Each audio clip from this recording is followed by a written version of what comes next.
Okay, good Right. morning and welcome to Mirador TV. Sorry we are 5 minutes late this morning. We had some technical issues. Got it sorted though. So this is Mirador TV. We're filming live from the White Hart Hotel every Monday through Friday. Today is Wednesday. It's me and Stuart this morning. Good morning. Yes. And we're going to, first of all, go through the headlines of this morning. So the main headlines from today, the most common one to start with, is 8 Tory MPs today vote to become MP as Sunak leads. So he's in the lead. Now, this is most interesting because all the wannabe prime ministers are all talking about tax cuts. I immediately text because they think that's a vote winner. Rishi Sunak, previous Chancellor, knew what he was talking about. You've got to get rid of inflation before you can cut tax, because if you cut tax, it means more people have got more money to spend, and it drives up, right? It drives the public debt and so forth. Because so unless you get rid of the inflation first or get it under control, you shouldn't cut taxes. The problem it's a good election sort of slogan. I'm going to cut taxes. It hasn't been income tax hasn't been reduced since what 20 years at least. Seriously, that long? So he's actually got it right. He's actually right. All of them, all the ones you see there on the eyes front page, are talking about if I become prime minister, I'll immediately cut taxes. Apart from Rishi Sunak. You know, I mean, I knew most of his cabinet was pretty stupid, but this goes way beyond stupidity. Yeah, but him saying that we're going to cut taxes once inflation is sorted. Inflation is probably going to take years to get sorted. Not so. Are you sure? Yeah, but it's not so. It can come down if you got sort of Thatcher-like policies, you know, that people can't spend lots of money, that inflation will come down because they're not allowing people to sort of do all kinds of nice things and so on and so forth. Wild communism and so on. So if people have got less to spend, but there's roundabouts and swings, isn't it? If their taxes is about reduced, then they will have more money. But they will spend that money on mad consumerism. No, they won't be though, because the cost of everything else is going up. Energy's going up, food's going up, water's going up, electricity's going up. People need more money to pay for these things, otherwise people are going to get in massive debt. Well, it's not going to change the world if you actually get rid of COVID soon or get it under control. I mean, sorry, not COVID, inflation soon, because that is the key. If you reduce the taxes, then you're going to get more inflation because they'll spend money. See what I mean? That's what people spending is what drives up inflation. And these prices. Yeah, but the thing is, people need more money to spend on basic essentials: electricity, water, food. This isn't going to be I'm going to buy a new car now. I'm going to go on a fancy holiday. Yeah, well, that's what happens. It is what happens. It's not what is going to happen. It's what is happening. People are now since the the pandemic went away, people are flying off to places as if there's no tomorrow. Yeah, because people have money, had money with inflation right now and the cost of everything going up. People aren't going to have money to do those things. People just can't afford to do that at the moment. Yeah.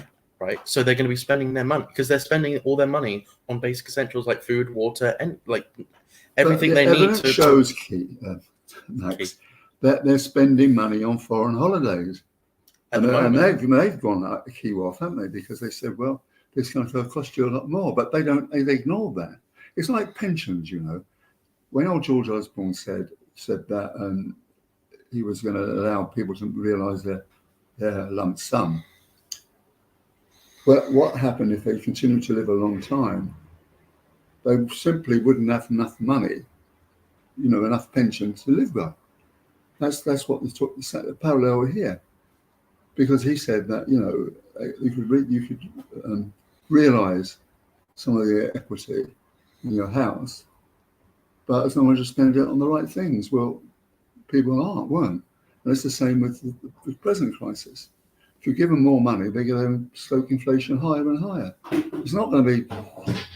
So all these things saying, I'm going to cut taxes, they're just election gimmicks, aren't they? Basically. Yeah, I think that's true. But I don't think raising taxes is the solution either. I don't think doing nothing is a good solution either. Well, they've already been raised, haven't they, with the national insurance thing? Yeah, and that was a terrible idea. Well, look, taxation is the way that we live. That keeps us going, basically. But some people abuse the privilege, and others don't. Some people are frugal and manage to sort of keep the food bill under control. My wife's one of them, thank goodness. So I think I'm not a Thatcherite, but I think Rishi Sunak's really got a very good idea. If you can bring it under control, then you can bring down taxes. It might take a couple of years, but it won't take a lifetime. But the thing is, people, I think, how long do you think it will be until inflation is under control? Well, you can't tell, and you don't know what moves they're going to make to do it. They're going to put rain in on all kinds of things, policies, all kinds of policies. It's difficult to know. But what is really the problem is stagflation, which you had 2008, where the economy started coming to a halt. And there was inflation. So you lost on two counts. For example, we should get this morning what the latest Bank of England figures are on these things. Are they supposed to come out today, or are they already out? What's that? The statistics. No, they were due to get them. Okay. All right, we'll move on to the next headline. The gross, leadership battle leaves 8 Tory rivals scrapping for votes. It's the same headline again. From the Daily Telegraph, okay, this is a good one for you. The Daily Telegraph, I will run the economy like Thatcher if I win, says Sunak, which is exactly what you were just saying. Well, exactly, yeah. I just don't see how, I just can't really see how that's going to be helpful. But from the Financial Times, this is who you used to work for. And who pays my pension. And who pays your pension. 8 make Tory... Hang on a minute. What's the headline say? 8 make Tory ballot as allies of Johnson step up, stop Rishi push. That means that 8 of them are still in the ballot. Right. And Johnson's trying to have a go at Rishi now, which is silly of him. Yeah, I don't really want to see him as Prime Minister. I really don't. I don't want to see Nazim. I do not want to see Nazim Zahawi either. Why is that? He was talking recently, and it still hasn't renounced what he said, but he's saying that he wants to ban homeschool education, which I think is... Well, that's ridiculous. I know. It is. It's another cheap shot, basically. I don't know why he wants homeschooling to be banned. It just doesn't make sense to me. No. A lot of their policies don't make sense. Why are they sending these migrants off to Rwanda? Crazy. Well, that makes sense. Does it? Yeah, it does. Oh, yeah, I forgot you're one of the Priti Patel. No, I'm not a massive fan of her, but I would love to see, because the progressives are always going on about, we need a progressive. We need to be progressive. We need a woman of color as Prime Minister. Excuse the pun. Yeah, excuse the pun. Yeah. But so I think, the first woman of color Prime Minister should be Priti Patel, because that's what the left want, diversity. Never mind the fact that she's totally incompetent. Oh, yeah, no. The competence has nothing to do with it. So it's like the Labour Party way back. They said, we must have a sort of a woman. That's not way back. They're still saying that. So what do we do now? That we look for a black lady who's got one leg, the steps, what is it? Black woman with one leg who's lesbian, non-binary, Down syndrome, person of colour. Now that's the kind of profile you need to become Prime Minister. Apparently. Yes, it is. But yeah, no, it's what the progressives want. So Priti Patel should be Prime Minister. I'm joking, of course. I'm being sarcastic, but it would be funny to see them cope and seethe over her being if Prime you ask Minister. most people, they haven't a clue who any of them are. No. I know. People are like, who's Priti Patel? Who's Liz Truss? I've not heard of these people. It's like, yeah, you don't ever look at a newspaper or anything. Well, it's still less as it's Penny Morgan people. I don't think even It's who? Penny Morgan, Moran, is it? Penny. I don't know. The Attorney General who never held office. What was the? Give me the other names. The one that's decided to stand. Penny Paul. So you got Penny? what, as Prime Minister? Yeah. Oh, I do want to see Kemi Badenoch. That's someone who's running. Oh, that's the black lady, isn't it? Yeah. Who's what? She's Attorney General or something? I don't think she is Attorney General. Maybe she got the position after someone resigned recently. But she's, I mean, it's not just for the sake of diversity. She's actually competent. She's one of only 2 half-decent people who are even in the running. Who's the other half? Steve Baker. A Libertarian Conservative. Those are the only 2 people who are half decent to be Prime Minister. But from the Daily Express here, Boris loyalists backing Truss to stop Rishi. That sounds about right. I'm not a Boris loyalist, but I don't want Rishi. I don't particularly want. I don't know what I want, honestly.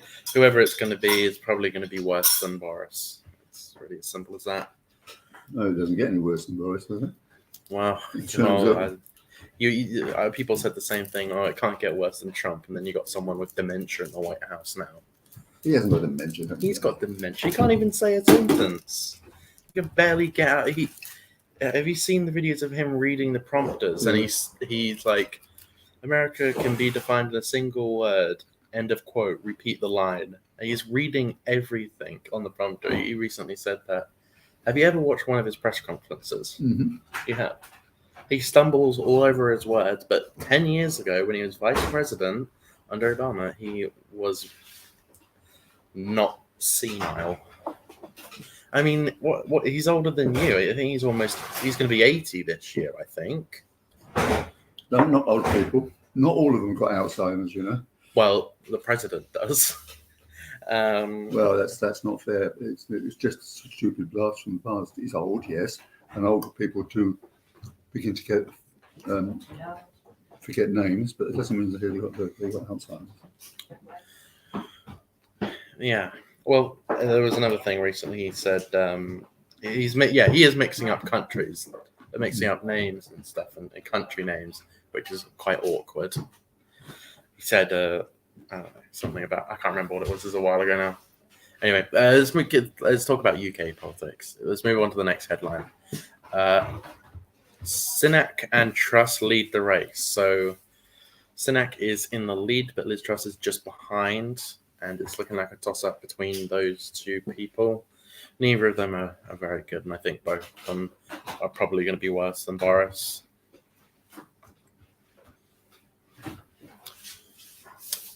From the Daily Mail. Rishi blasts on socialist taxes. Yeah.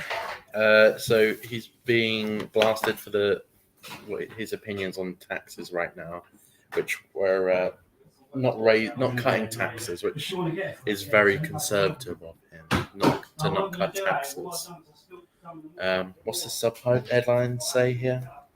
Rishi has just been told how many backers PM's assassination Javid got. Now that's interesting, isn't it? Because I got a fin. Can you read that one more time? Okay. Has Priti just been told how many backers PM's assassin Javid got? Now, I think it was 20 backers, wasn't it? Now it's 30. They have to have 30 MPs supporting them. think that's right. Okay. So let's see what. Yeah, I can see where the story's coming from. Page 11. 10 and 11. 10 and 11, right. Well, that's 9, isn't it? Yeah, that's the next one. So that's the next one. Boris's assassin, Javid. What is that photo? Why is that so low quality? All the others are normal. What's wrong with that? Do you not see the quality difference? You can't see it right here, but all the photos are very clear, or pretty clear, apart from Rishi Sunak, who's like pixelated. Like the camera quality is terrible. I don't know what that's about. Liz was his. He's dumped out of the race after knifing the MP. Do you want to talk a little bit louder? So Right, Fizz with Liz. Who's it? He's. What is it? What are we talking about? Right, Pretty has been told how many backers PM's assassin get Jim and go. So that goes to 10 to 11, then there were 8. So I'm not quite sure what this means. Fizz with Liz, but what did they talk about? And then, I don't know. Boris assassin, Javid, humiliated. What does that mean? I don't know. Probably just nonsense, pretend stories. Right.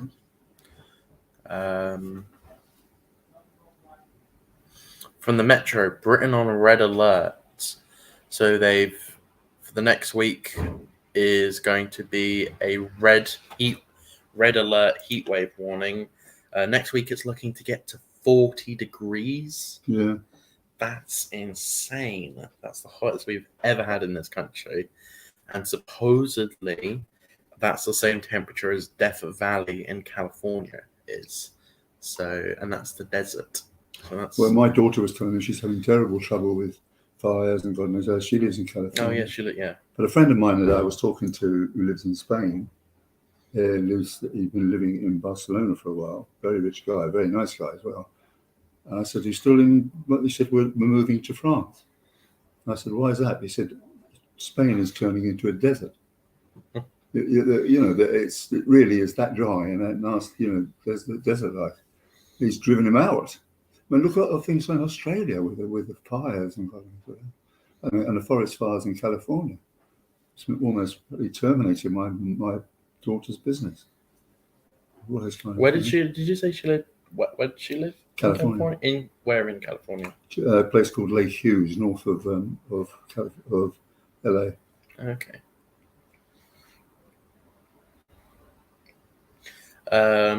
So yeah, we have a red alert heat wave. It's going to possibly be 40 next week. That is insane. That's, from the Sun, Boris gets a new job. No, he doesn't. That's just a fake headline. What? The Sun wasting my time as usual. From the Mirror, our recycling is being dumped abroad. If you didn't already know that, this is very common knowledge. We are very environmental and sell our waste to China, and the China they dispose of it properly. I'm sure they've never been one for not caring about. But can I just interrupt you there, Max? On our website, we've got, as you know, we write about renewable energy and the rest of it. And we've isolated about 5 companies which can turn waste to energy. We're very excited about them. The waste can actually be turned into energy I've seen through an aerobic digestion. So it's not a question of just dumping waste, because the waste can be used as a fuel for energy if it goes through the right process. And the Chinese now are doing everything right, trying to. But the problem with China is there's so many of them. So when you say, how much sort of reductions have they made? There's an awful lot more of them making reductions, but in percentage terms, the sort of the difference doesn't notice, but in actual terms, it does, because there's so many. And there's so many. Still got so many coal powers. They still got so many wind farms. and they don't really push it too much. That's the problem. Okay.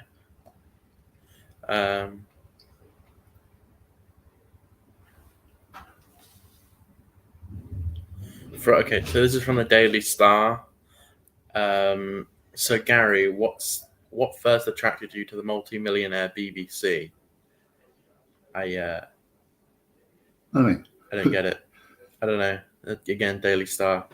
So, Gary first attracted you to the multi-millionaire BBC. Well, I have to ask him. Well, because they've come up with the money, which is very unusual because a lot of the BBC presenters were caught up in the gender business, wasn't they? Like Carol Gracie, the B. King, said talking about the Today programme. It's so unfair that John Humphreys gets 600,000 or 300,000 a year, when I get a measly 100,000, and that caused the whole gender abuse thing in the BBC and elsewhere. Well, do these people who read the news deserve 100,000 quid? I mean, it's just ridiculous. As long as you've got a nice modulated voice and you're not going to sway, then you can look. This is the news. I mean, do you remember? Well, you're too young to remember. Gilbert Harlan used to turn up for "What's My Line" in a dinner jacket. In a dinner jacket.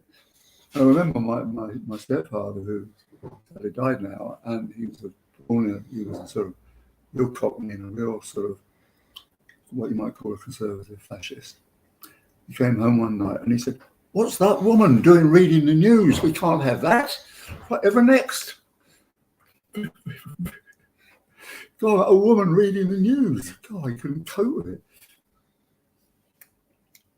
When you were born, what were the voting rights for women like? Were they full, or because I know like in the 20s they had the voting rights protests, when I was born, but it was only for women who were white and over 35 years old or something. When did it first become actual normal? Like, what's your question again? What was voting rights like for you when you were a kid? For women, sorry, when you were born, what were the voting rights like? Well, I don't know. They weren't very good, obviously. Did anyone just vote? I think they did have the vote, yeah, because that was Nancy Astor in the early part of the 19th century, where she got the vote for women. I can't know the exact date for women, yeah. Well, yeah, no, she got the vote for white women over 35 who were married. Quite so. But then again, you've got to remember, we weren't that ethnically diverse in those days. It's only recently. I mean, one of the turning points was, for example, was the Windrush stuff. The Windrush boats, okay? They were boats coming from Trinidad over to Britain because the men were needed to drive in the buses because there was a shortage of male people after the Second World War. Now, as it so happened, I was brought up in Paddington, very rough district, very dust school. And the children of the Windrush were put in my school. It's called North Paddington School. It was mixed with a terrible second one called the Kemble. And when I went there in 1956, there were 3 black kids who were sons of a Ghanaian diplomat. When I left in 1973, I think it was, or it was 67. Probably 67. No, not that. No. Well, how long? I was 11 years there, so it would have been. Yeah, it would have been like 1967. When? What was I talking about? The blacks. Yeah. Didn't have a shares. The black people, right? Yeah. And they were the blacks or the Muslims or the minority groups. Let's put it that way. I don't think they got the vote. I can't remember actually. Now you ask me. Okay. Well, don't worry about it then. We'll do a little a break. We'll look for, and then we'll start talking about stories behind the headlines from the Financial Times and the Daily Mail. Let me just find a video file.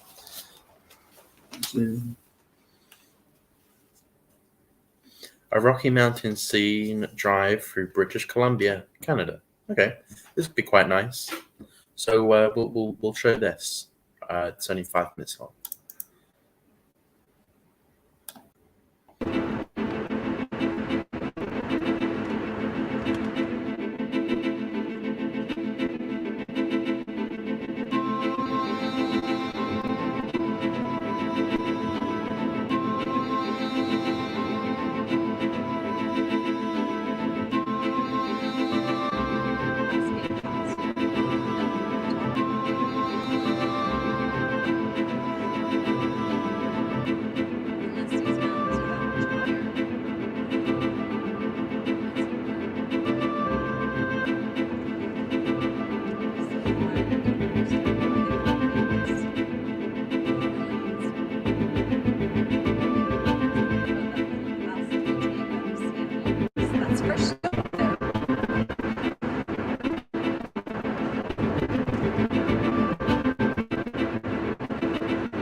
It's really hard to be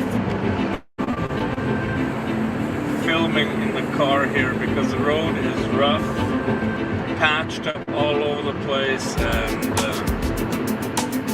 hard to keep the camera steady.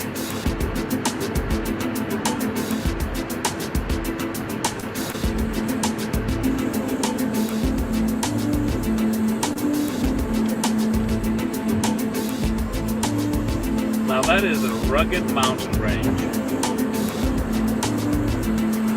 The nice thing about being behind big trucks is that that's all it is. Back in the big truck, that's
so many motorhomes,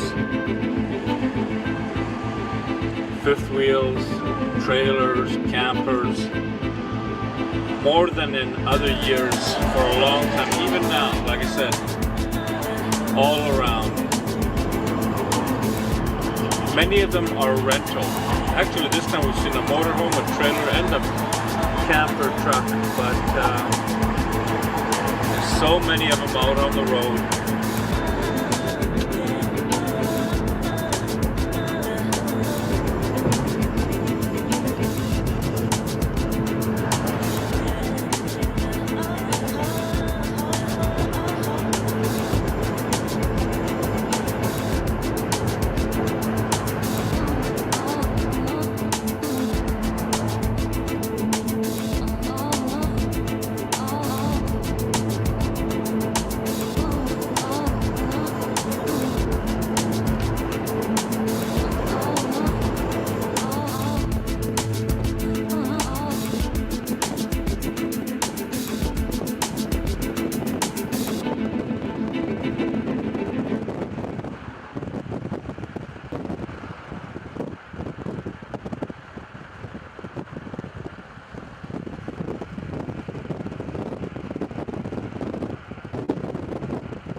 And Well, we are back. It's now agreed that football's. Do you want to football- actually introduce about what we're talking about instead of carrying on with the conversation? All right. Just say what we're talking about. So we were just chatting about how much people are getting paid by the BBC.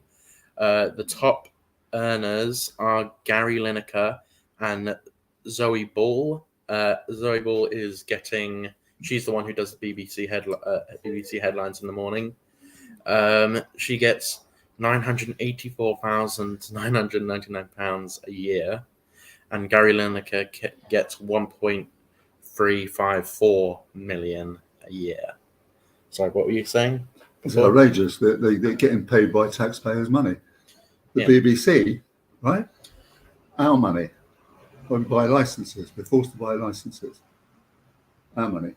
And they're squandering it on these exorbitant people. These people who present these programs, all right, they're all well and fine.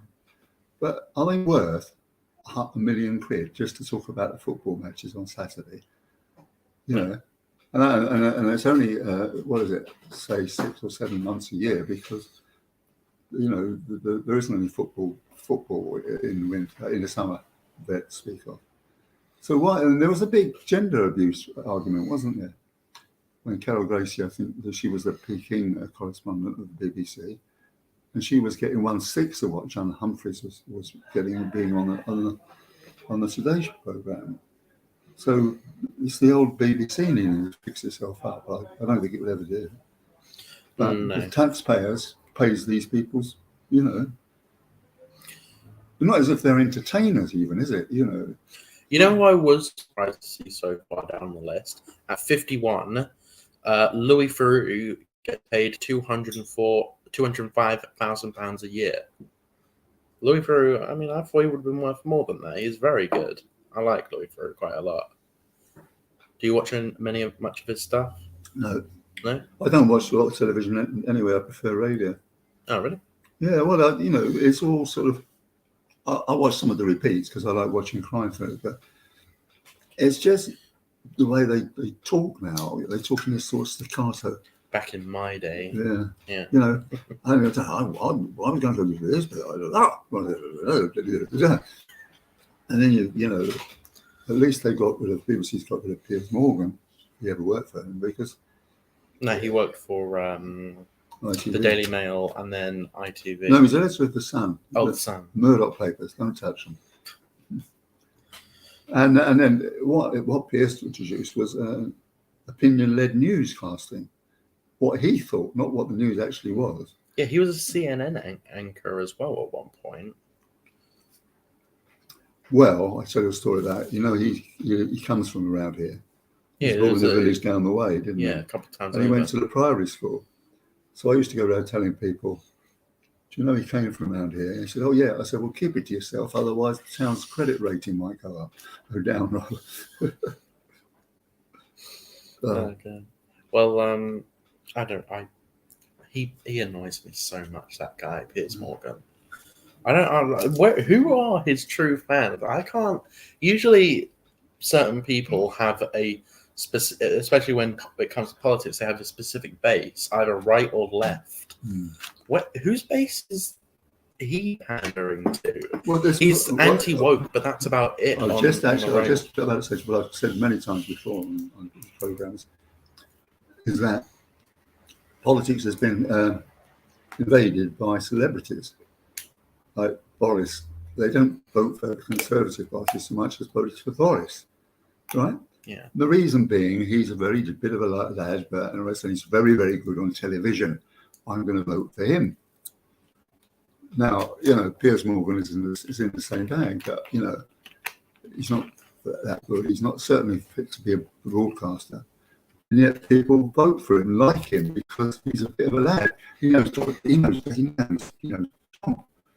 Trump. Blimey, that I won't vote for him then. I don't think that's why people were voting for Boris, because he knew Trump. No, I'm talking about Piers Morgan. Piers Morgan hates Trump. He does now. He does now when he knew that he's going to get himself into trouble. When he couldn't use Trump. He couldn't use Trump for money anymore. That's when he was liking him.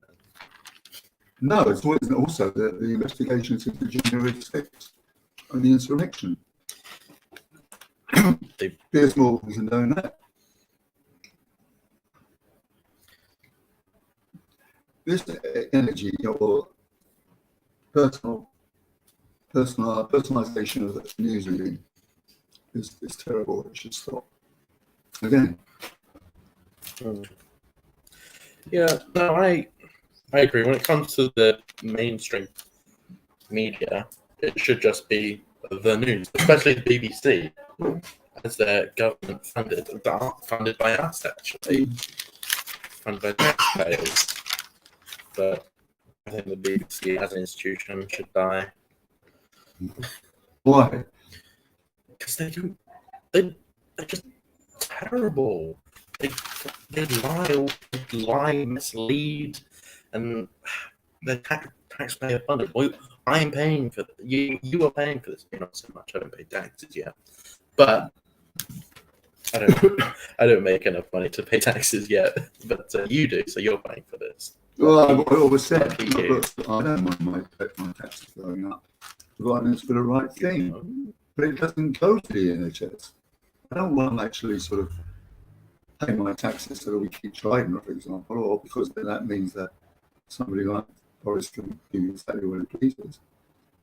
But if you've just got, if you're paying taxes, you should want the money to go to the right destinations, not actually paying people like Piers Morgan to appear on the TV or give huge salaries to people. Okay, this is a funny sub-headline. Snowflakes UK melts. The Snowflake UK melts. There was a fire in...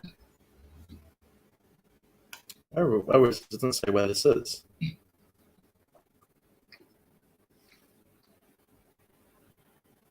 In Oxfordshire? Okay. There's a fire in Oxfordshire, fields on fire from the heat. I'm sure there was something else that started it, because how did a field just set on fire and none of the surrounding fields did? I don't know. But yeah, that's a big fire. Look, you can see it, you can't, but there's a truck here in the foreground, Yeah, I can see that. a big lorry, and it's like minuscule compared to the fire and the smoke. That's concerning.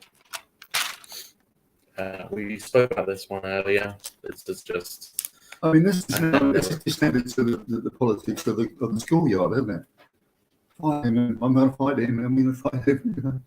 It's like the politics of the schoolyard. Oh, no, she's my girlfriend, I'm keeping her. No, you I've got to line up some supporters to actually get that terrible Boris to beat up that terrible. Actually, Boris did one of his mates. I think it was president.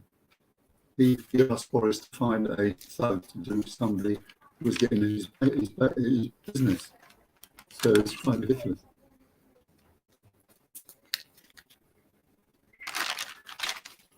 What's that stuff? I don't know. Let's see. That. This is a really Daily Mail, Daily Rocket. Race to be it's like Love Island for ugly people. Race to be it's like Love Island for ugly people, and I'm joining in. And then you see that lady there. Yeah. She went to the same school as my daughters, and I remember. This lady? Yeah. Okay. Tamara Eccleston. They went to a school in London where we lived. And, he gave, when Francis Holland was a bit short of cash, he supplied the money to for the school to install a whole internet sort of business. Anyway, so it was a nice bribe to keep these girls on at the school because they were taking drugs and they were going to be bumped down. So it's quite interesting about all these rich people and what they do with their money. You know. How short is this guy? Very short, about 5 foot 2, I think. 5'2". Russian. He's Ukrainian, something like that. Eastern European and Africans are always quite short. It's genuinely because they don't get enough nutrition. Well, why is that why Chinese people are so short? Yeah, same reason. Yeah. Well, you actually do get some things right, but in actually Japan, when they got into this really absolutely storming good economy, I think the 14-year-olds grew up in about 2 inches every year, really, if they were eating properly and so forth and so on. In Japan, this was quite tall now. But you wouldn't find very few 6-foot Chinese people. No, I don't know how. I wonder what the percentage of people in China over 6 foot tall who are actually Chinese people. Probably like 0.1%. I don't know. That's very random. Right. Anyway, another sub-headline here. You see, this is what really drives me about the Guardian press. I was trying through the Mail and so forth. Stalker with a lady tried to collect the computer girl from school. I am not the slightest bit interested in reading that. You know, it's just all the Guardian press, particularly the Murdoch press, panders to titillation, lowest common prejudice, and scared stories. They're not really what you call safe media. This is why I'm proud to work for the Financial Times, because we were totally objective. We didn't have all these silly campaigns. We didn't actually. Is the Financial Times still completely objective today? Are they non-partisan? Yeah. Well, the reason was, funny this, I tried to do a lifetime ago, and it was like in the 60s, and straight from university, in fact, and the family letter. He focused on the city, and if you've got anything wrong in writing the story, you more or less get fired. So we developed what was known on the one hand, and on the other hand, in style. So you get a story which says, you may well understand why the shareholders in York Mining are very frustrated. On the other hand, there have been certain so forth. So at the end of the article, you just set out the argument for and against. And you don't actually, you just come to a conclusion. You don't recommend anything. And when I got to those places like Vietnam and so forth and so on, they said, what's the Financial Times doing here? And I said, because we want to actually write objectively about what's going on here.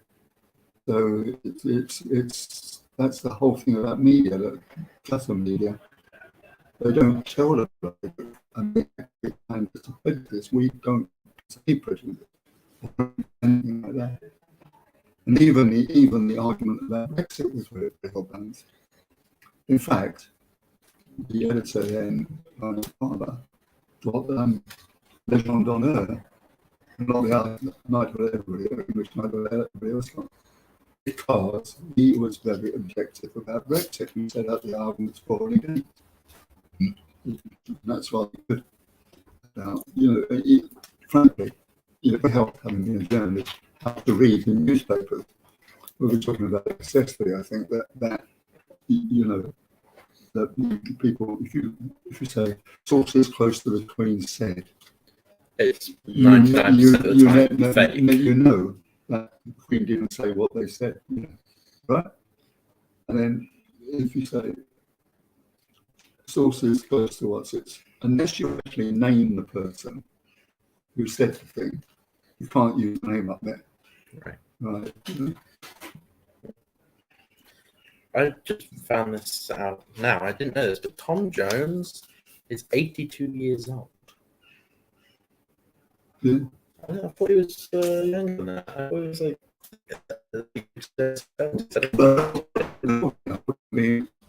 Macca's 80 now, isn't he? Who? Macca, Paul McCartney. Oh, is he? He's 80. Okay. Mick Jagger's same age as me, I think. 78, yeah. 78 in Julie, and so on and so forth. It is quite amazing when you think about all the drugs that were taken. I don't know if you watched the Rolling Stones programs in the past 3 weeks. No, I haven't. But they were on bloody everything, I'm not surprised. The 60s was a very, very strange, it was tremendously this cultural revolution. All the greatness of growing up in the 50s when there was rationing and the teenagers didn't have any money to spend and stuff. So suddenly they exploded with extraordinary cultural revolution in terms of music and theatre and films, and also of well-being, because suddenly a teenager could actually get a job, a little job, with a paper around and buy LPs and that kind of thing. And it went on like that.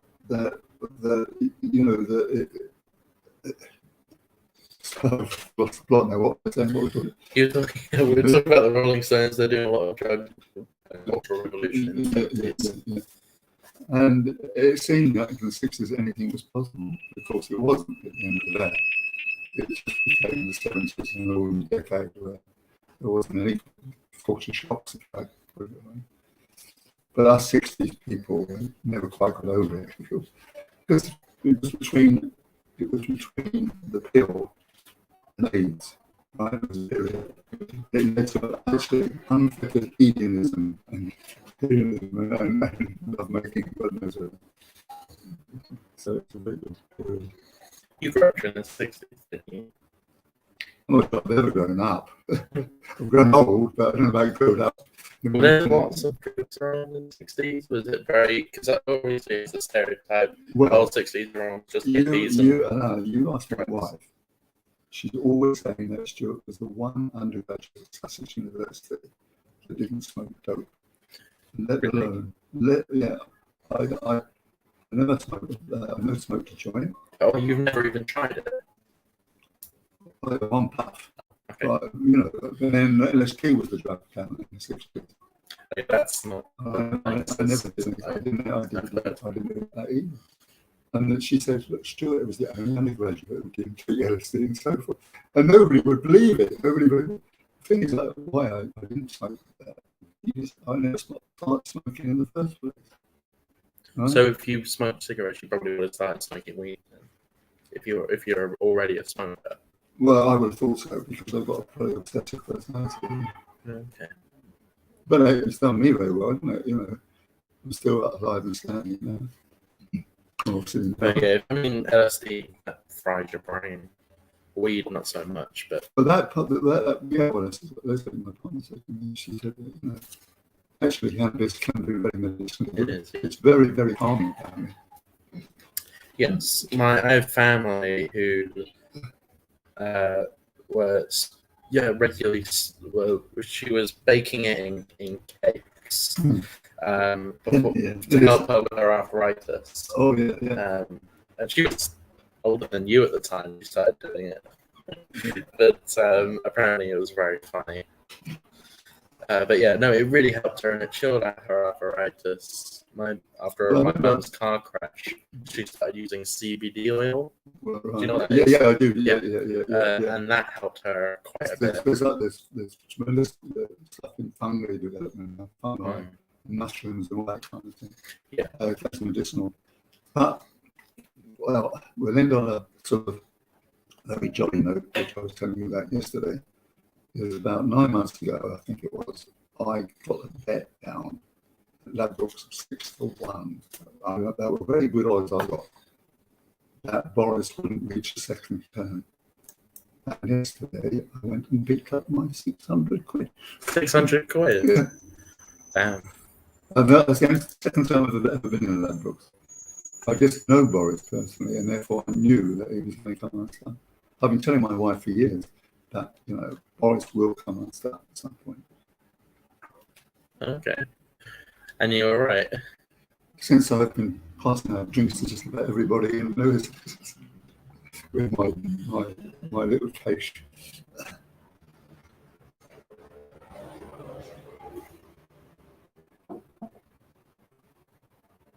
Okay, so we're going to play a little clip here. I'm just looking for a decent one. We are going to play clip number 3. That's all the information there is. I don't know what the hell I'm about to play. So hopefully it's something good. I don't know what it is. It just says 3. Here it is.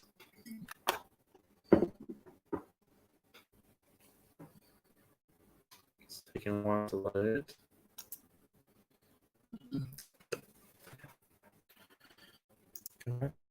Excellent.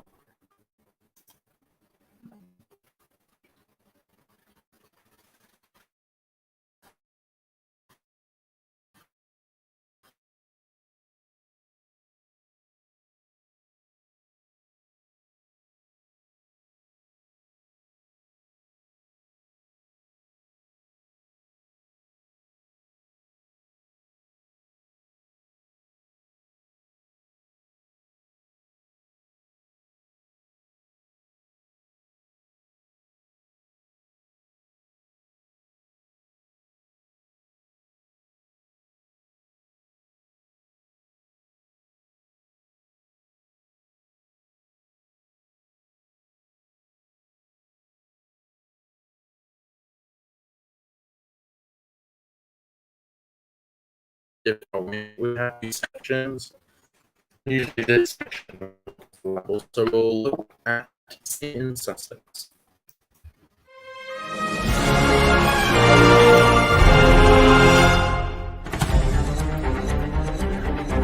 We're going to look at Seaton in Sussex. This is not.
Okay, so that was scenes in Sussex. So we are going to finish off here now. We will be back at 9:45. We'll be back in about, so that's what, 13 minutes. Yeah, we'll be back for the hour and a half show. Which will include energy matters. Oh yeah, we'll be doing Energy Matters, and we'll be looking through some more of the headlines. Yeah, and we don't have a guest today, unfortunately, but we will. We've got nice people for next week and the week after that. Oh, do you? Okay. All right. Well, more about that later. All right. We will see you in about 15 minutes. Goodbye. Have a good rest of your day.